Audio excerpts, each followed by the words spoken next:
What does Prime Minister Erdogan's government in Turkey have in common with General Sisi's in Egypt? Nothing cannot be the answer, at least not for those who have dared to confront the legal, liberal, and lethal force of Erdogan's rule during a long decade of tenure. This is why on August 17, 2013, when he described what he saw in Egypt as an Egyptian standing in front of a tank with no molotov, no weapon, and no stone but who was shot and martyred, Erdogan could become the target of public ridicule. The Prime Minister was quickly reminded of the protesters that the Turkish police killed only weeks ago, of citizens wounded in the thousands by plastic bullets and tear gas canisters the police kept shooting throughout the summer, and we can also remember both the military and the police shooting at Kurds, long before this year. Is it a matter of numbers? In either case, the Turkish state's magnitude of violence, measured by the number of damaged human parts produced, is not the reason why Egypt recalled its ambassador from Ankara last week. Since a coup toppled President Morsi of Egypt on July 3,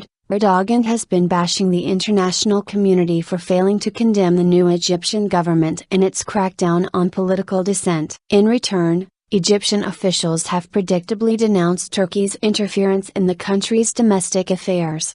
Still, for Turkey's President Abdullah Gül, what is happening in Egypt is no longer an internal affair.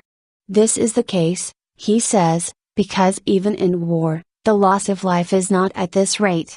Is it a matter of speed then? At any rate, both Prime Minister Erdogan and General Sisi claim to represent the people, and who knows now, half the citizenry may agree. While commentators measure the popular support they enjoy in percentages of the whole, both men continue to insist with liberal pride and joy. People must be governed, killed, wounded and imprisoned, not randomly but justly, proportionately, deservedly, if not on behalf of humanity, then on behalf of the nation. Yet in Turkey, Egypt, and elsewhere, an adamant fact remains: the people is not one but many, that is, political opponents disagree. Is it a matter of procedure then? Erdogan and Sisi are each fighting their own war on terror, yielding a violence that is no less legal or popular for its circular logics of clarification. In both Ankara and Cairo, not to mention Washington and London, terror is illegal and illegitimate violence. Legal and legitimate violence is what fights terror. The opening shot of a new public announcement produced by the Office of Counterterrorism in Turkey shows a few rotten apples falling in slow motion from a tree, along a before too late.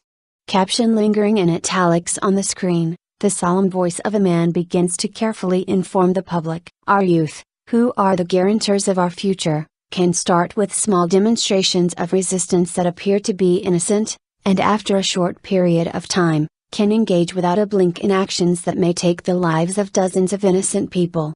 In the background, we see a young woman chanting unheard at a protest, who appears elsewhere the next second, slowly being dressed as a suicide bomber by three men in silence. To the youth on the edge of a cliff, we are extending the friendly and trustworthy hand of the state. In this sublime struggle of ours, we expect support and sensitivity from all segments of society.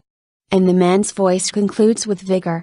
Let us claim our children. I cite this timely message from the Turkish state for revealing clearly how it regards the youth and children of Turkey, potential terrorists to be saved and redeemed by state and society. But it also shows how, in this sublime struggle of ours, if certain habits of thought and practice, certain sensibilities and reflexes must be cultivated, maintained, and protected, such a mission must take more than a generation. It must include at least the next. Is it a matter of education then? The first question to ask, I think, is not whether protesters in Trafalgar, Rabi or Taksim Square are really terrorists. More perplexing is the legality and the popularity that wars on terror can enjoy throughout the world, whether fought by military or parliamentary regimes, their armies or their police. Why can every head of state, every prime minister, every general, every minister of the interior and the exterior agree? Terrorists must be eliminated and from them society,